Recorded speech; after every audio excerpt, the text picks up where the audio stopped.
Hello viewers, আসসালামু আলাইকুম। সবাই কেমন আছেন? আশা করি সবাই অনেক অনেক ভালো আছেন। আমিও ভালো আছি আল্লাহর রহমতে। আমি কল্পনা টাঙ্গাইল থেকে বলছি। আজকে আরেকটি নতুন ভিডিও নিয়ে আপনাদের সামনে হাজির হয়ে গেলাম। আশা করি আপনাদের ভালো লাগবে। ভালো লাগলে প্লিজ ভিডিওর শুরুতে একটা লাইক দিয়ে ভিডিওটি দেখা শুরু করবেন। তো এখানে আজকে সকাল থেকে ভিডিওটি স্টার্ট করে দিয়েছি। এখানে সকাল সকাল আমি এখন ফাঁকিবাজি নাস্তা বানাবো। সেটা হচ্ছে দুধ চা, ডিম পোচ আর হচ্ছে ব্রেড। এখন তো সকাল আর সন্ধ্যা বোঝাই যায় না, সেম সারাদিন একই রকম। কারণ কয়েকদিন যাবৎ অনেক ঠান্ডা পড়েছে, দেখা যাচ্ছে সূর্যের আলো সারাদিন দেখাই যায় না। সেই জন্য বাসায় সোয়েটার পরে কাজ করতে হয়। শীতের মধ্যে হাত পা বের করা যায় না, কিন্তু কি আর করার, বাচ্চা নিয়ে তো বাইরে যেতেই হবে। সেই জন্য এখন সকালবেলা 10টা কি 10:30টার মতো বেজে গেছে, 10টার দিকে এরকম নাস্তাটা বানাইতেছি। এখন সারাদিন একই রকম, সকাল থেকে সন্ধ্যা। এখানে মা মেয়ের জন্য 2টা ডিম পোস্ট করে নিতেছি। ডিম খেয়ে এখন মেয়েকে নিয়ে যাব প্রাইভেটে। ভাবলাম সকাল সকাল ফাঁকিবাজি নাস্তাটা করেই মেয়েকে নিয়ে বের হই। এখানে দুধ চা বানাবো আর ব্রেড, আর মা মেয়ের জন্য ডিম পোস্ট। আমি আবার ডিম পোস্টের কুসুমটা আস্তা খেতে পারি না, কিন্তু আমার বড় মেয়ে আস্তা কুসুমটা পছন্দ করে, সেজন্য ওর কুসুমটা ভাঙলাম না, সেজন্য আমারটা একটু ভেঙে নিলাম। এখন মেয়ে বলতেছে ব্রেডগুলোকে একটু টোস্ট করে দাও, ওর নাকি খেতে ভালো লাগে। কিন্তু আমার কাছে এমনি ব্রেডই ভালো লাগে, ডিম পোস্ট দিয়ে আর দুধ চা দিয়ে। যাই হোক করে নিতেছি। বাচ্চারা যেরকম চায় এরকমই তো আসলে দিতে হয়। আর আমার ছোটো মেয়ে কিন্তু এখনও ঘুমিয়ে আছে, এখন 10টা বেজে গেছে সকাল। কারণ ওর আজকে স্কুল বন্ধ, সেজন্য ঘুমে থেকে উঠবে দেরি করে। আমার বড় মেয়ের প্রাইভেট আছে 11:30 থেকে 12:30 পর্যন্ত। সেজন্য ভাবলাম যে একদম দুপুর হয়ে যাবে, সেজন্য নাস্তাটা করে যাই, এসে শুধু দুপুরে রান্নাটা করব। এখানে আমি গুঁড়া দুধ দিতেছি চায়ের কাপে। এদিকে আমার ব্রেডটা আর কি নিচে একটু লেগে গেছে। একসাথে আসলে 2টা কাজ করতে গেলে একটু এলোমেলো হয়ে যায়। তো আর কি করার, কিছুই করার নেই, এইভাবে করতে হবে, 2 হাতকে 4 হাত বানিয়ে। শীতের সকালে ধোয়া ওঠা চা খেতে বেশ ভালোই লাগে, তবে সকালবেলা দুধ চাটা অতটা হেলদি না। সকালবেলা আসলে অ্যাকচুয়ালি র চা খাওয়াটা ভালো স্বাস্থ্যের জন্য। কিন্তু ব্রেড দিয়ে খাওয়া, সে সকালে যেহেতু কোনো ভাজি টাজি কোনো কিছু নাই, রুটিও করি নাই, এখানে ব্রেড দেওয়ার জন্য ডিম পোস্ট করে সাথে একটু দুধ চা করে নিলাম। এখন মা মেয়ে খেয়ে নিব। ছোটো মেয়ে তো যেহেতু ঘুমিয়ে আছে, মেয়েকে একদম প্রাইভেট শেষ করে নিয়ে এসে ছোটো মেয়েকে ঘুম থেকে উঠাবো। 10:30 থেকে 11:30 পর্যন্ত প্রাইভেট হবে। সেই জন্য সকালবেলায় এই হালকা পাতলা ফাঁকিবাজি নাস্তাটা করে নিলাম। আসলে ব্যস্ততার কারণে, সময় সাপেক্ষের কারণে আসলে গতকাল আমি ভিডিও দিতে পারি নাই। রেগুলার ভিডিও দেওয়ার চেষ্টা করি, কিন্তু কি করব, সময় আসলে এভাবে মিলাতে পারি না, সেজন্য ভিডিও দিতে পারি নাই। ভাবলাম আজকে 2 দিন হয়ে যাবে, তাহলে তো আমার প্রিয় আপু ভাইয়ার আমাকে ভুলেই যাবে। ইউটিউব আসলে এমন একটা প্ল্যাটফর্ম, যে যত লেগে থাকবে তাকে তত সে মানুষ মনে রাখবে। যে যত আসলে দূরে চলে যাবে, আস্তে আস্তে সবাই তাকে ভুলে যাবে, এটাই হয়তো বা স্বাভাবিক। তো আর কি করার, চেষ্টা করি ভাইয়া আপুদের সাথে লেগে থাকার, দেখি যতটুকু পারি আর কি। এখানে ব্রেড দিয়ে কিন্তু ডিম পোস্ট খেতে বেশ ভালোই লাগে, সাথে দুধ চা। তবে ব্রেডটা দুধ চাতে ভিজাইলে দেখা যায় অর্ধেক চাটায় চলে গেছে। কারণ ব্রেডটা এরকমই যে ব্রেড ভিজানো মাত্রই চা নাই, উধাও। তো আমার মতো এরকম ফাঁকিবাজি নাস্তা কে কে করেন কমেন্টে জানাবেন। মেয়েকে নিয়ে আসছি সৃষ্টির এখানে ম্যাথ মানে অঙ্কের প্রাইভেটটা পড়ানোর জন্য। আর সাথে ভাবলাম বসে না থেকে এখান থেকে একটু হাঁটাহাঁটি করে দেখি যদি মাছ কেনা যায়, সেই জন্য আসলাম। সৃষ্টির এখানে ওয়ালটন মোড়ে প্রচুর পরিমাণে মাছ ওঠে। অধিকাংশ সময় দেখা যায় মেয়েকে স্কুলে নিয়ে আসলে এখান থেকে মাছ নেওয়া হয়, এর জন্য এখান থেকে 2টা মাছ নিলাম। 2টা মাছে প্রায় 5 কেজির মতো হয়ে গেছে।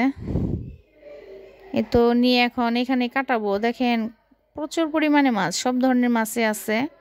একটা নিচে রুই মাছ, আরেকটা এটাকে যে কি মাছ বলে, মানে সিলভার কাপেরই বড়টা, একটার ওজনই প্রায় 4 কেজি, আর রুই মাছটা হচ্ছে 2 কেজি। এই তো 6 কেজির মতো মাছ নিলাম, কারণ বাচ্চারা ভেজে টেজে খায় এইভাবে, এর জন্য বড় মাছটা নিলাম, যে একটু ভেজে টেজে দেওয়া যাবে, বাচ্চারা মাছ ভাজিটা পছন্দ করে।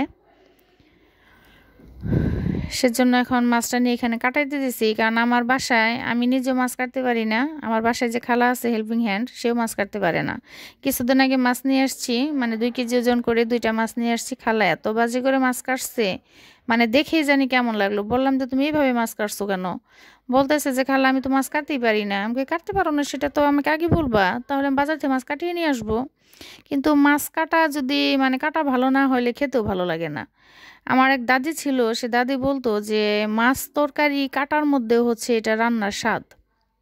তরকারি কাটা মাছ কাটা যদি ভালো হয় তাহলে তরকারির স্বাদটা অনেক দ্বিগুণ হয়ে যায়, এটা বলতো আমার এই দাদি। আসলে কথাটা আমার মনে হয় সত্য। কাটাকাটিতে অনেকটা খাবারের টেস্ট আসে, দেখতে সৌন্দর্য। এ তো এখন সেজন্য আমি 2 কেজি রুই মাছটা এটাও কাটিয়ে আনছি, ওইটাও কাটিয়ে আনছি, 2টা মাছই কাটিয়ে আনছি। তবে এরা মাছের তেলটা দিয়ে দিছে, মাছের তেল টেল এগুলো আসলে খাই না। এখন বেছে বেছে ফালিয়ে দিব। আর এই তো বেসিংয়ে নিয়ে মাছগুলো ভালো করে ধুয়ে নিব, ধুয়ে পরিষ্কার করে নিব, নিয়ে আর কি প্যাকেট করে রেখে দেব, আর কিছু রান্না করব। এদিকে আবার 2টা বাজে মেয়ের উদ্ভাসে ক্লাস আছে, 2:30 বাজে 2টা বাজে বের হতে হবে। রাস্তায় প্রচুর জ্যাম হয়, রাস্তার কাজ চলতেছে শহরে। সেজন্য আসছি বাসায় মনে করেন 11:30টার দিকে মেয়ের প্রাইভেট শেষ হয়েছে, আস্তে আস্তে 5-10 মিনিট লেগে যায়, 11:45টায়। এই সেই মাছটা কেটে কুটে পরিষ্কার করে রান্না করছি, সে রান্নাটা আসলে ভিডিও করা হয় নাই। এখন 2টা বাজে বের হয়েছি, 2:10-এ বের হয়েছি বাসা থেকে। দেখেন কি পরিমাণ জ্যাম। মেয়ের ক্লাস হচ্ছে 2:30টা থেকে। আমার রাস্তার জ্যামের কারণে 2:40-এ যে পৌঁছাইছি। মাঝখানে কিছু রাস্তা আমি হেঁটে গেছি মেয়েকে নিয়ে, যে এই জ্যাম তো আধা ঘন্টায় ছুটবে না, কিন্তু ক্লাস তো শুরু হয়ে গেছে উদ্ভাসে।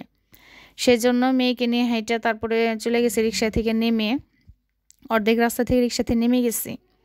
দেখেন কি পরিমাণ জ্যাম, কারণ শহরে এখন রাস্তার কাজ চলতেছে, সেই জন্য সব রাস্তায় জ্যাম বাজে। তো জ্যাম ঠেলে ঠুলে মেয়েকে নিয়ে গেছি উদ্ভাসে। মেয়েকে উদ্ভাসে দিয়ে আমি গিয়েছিলাম একটু মার্কেটের দিকে। এখানে মার্কেটে গিয়ে এই কিয়ামের এই হাঁড়িটা আমার খুব পছন্দ হলো, কড়াইটা আর কি। এটাতে অনায়াসে 3টা কি 4টা রোস্ট অনায়াসে করা যাবে, আর হাঁড়িটা আমার খুব ভালো লাগছে। মিনিমাম 3 কেজি মাংস রান্না করা যাবে। দেখেন আমার মেয়ে কীরকম করতেছে, নিয়ে আসছি পরে। ভাবলাম যে একটু ভিডিও করি, বললাম যে তোমার আন্টিদের আঙ্কেলদের দেখাবো যে তুমি কীরকম দুষ্টুমি করতেছো। বলো যে আচ্ছা দেখাও। সেইটাতে তার নিজের চেহারা দেখতেছে, বলতেছে আম্মু একদম দেখো আয়নার মতো। আসলে সংসারে টুকটাক জিনিসের লাগে, এটা সেটা মানে কিনবো না করে দেখা যায় অনেক কিছু কেনা হয়ে যায়। যাই হোক, মার্কেটে গিয়েছিলাম কিছুদিন আগে, হাঁড়িটা আমার পছন্দ হয়েছিল, এর জন্য নিয়ে আসলাম। তো ভালো লাগছে, কার কার কেমন লাগছে কমেন্টে জানাবেন।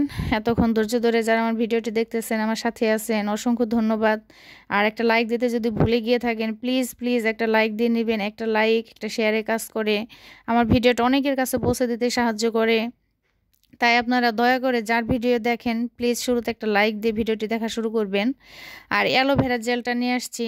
অ্যালোভেরা তো আসলে স্কিনের জন্য অনেক উপকার। ইদারিং আমার মানে মুখের স্কিনটা জানি কেমন মানে টানটা মানে সূক্ষ্ম সূক্ষ্ম লাগতেছে, ভালো লাগতেছে না। সেজন্য নিয়ে আসলাম অ্যালোভেরার একদম মানে আস্তা যে ডাইগা থাকে ওইটা দিলে বেশি ভালো, কিন্তু আলসেমি লাগে, সেজন্য এটাই নিয়ে আসলাম। দেখি কি হয়, কারণ শীতের মধ্যে তো অনেক শুষ্ক হয়ে যায় ত্বক। আর এখানে হচ্ছে মা মেয়ের 3জনের 3 রকমের নাস্তা। ছোট মেয়ের হচ্ছে দুধ হরলিক্স, বড় মেয়ের দুধ চা, আমার হচ্ছে গ্রিন টি, আর হচ্ছে পিঠা। কিছুদিন আগে দেখাইছিলাম যে পিঠা বানিয়ে ডিপ করে রাখছি, যে যখন তখন নাস্তা হিসেবে দেওয়া যায়। সেজন্য সেইটা ভেজে দিছি, এখন ভেজে দিছি খাবে। আর আমার কাছে সন্ধ্যার সময় একটু গ্রিন টি খেলে ভালো লাগে, যেহেতু সকালে দুধ চা খাওয়া হয়েছে। আর ছোটো মেয়েকে আমি সবসময় চা দেই না, ওকে আমি দুধ হরলিক্সটাই বেশি দেই। আর বড় মেয়েটা আর কি দুধ চাটা বেশি বেশি পছন্দ করে, ও আবার রং চা খেতে চায় না। এতে এখন পিঠা খাবো, সাথে চা খাবো। এতক্ষণ ধৈর্য ধরে যারা আমার ভিডিওটি দেখছেন তাদের অসংখ্য অসংখ্য ধন্যবাদ। এভাবে উৎসাহ দিয়ে ভালোবাসা দিয়ে পাশে থাকবেন। সবাই ভালো থাকবেন। খুদা হাফেজ।